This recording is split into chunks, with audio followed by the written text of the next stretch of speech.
L'endoscòpia digestiva o gastroscòpia és una prova en la qual s'introdueix un fitub per la boca fins a la seva arribada a l'estómac. Permet visualitzar l'interior del nostre esòfag, estómac i duodè, per la qual cosa gràcies a ella es pot detectar si el pacient sofreix una patologia digestiva.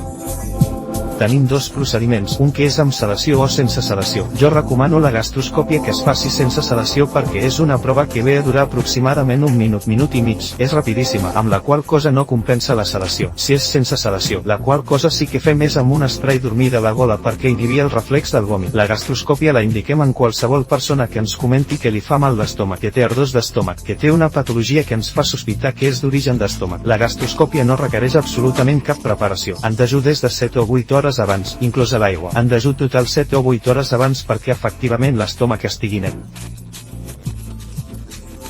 El doctor Guerra Fletx ens explica el cas d'un pacient amb complicacions digestives. El cas que veuran és molt curiós perquè és una gastritis central per Helicobacter pylori. En aquest moment s'aconsegueix passar per dins de la llengua i el que veuen vostès aquí és l'esòfag. Com els deia abans és un tub, senzillament un tub. I efectivament és un tub que ens porta directament a l'estómac com poden veure.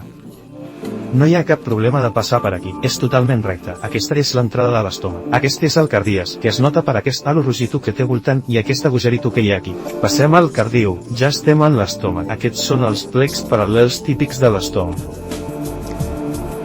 Passem al final de l'estómac, com veuen, en un 3 i no res es veu tota la prova. Aquí estem veient una gastritis central, aquí està l'entrada, ara estem en el duodè. És el darrere, la visió és perfecta, com els deia veure, plecs circumferencials paral·lels però circumferencials. Veuen, aquí això és clarament una gastritis central, perquè ara prenem unes mostres per analitzar si és una gastritis i per descomptat si té Helicobacter, que aquest cas em sembla que sí. És típica aquesta gastritis de Helicobacter pylori.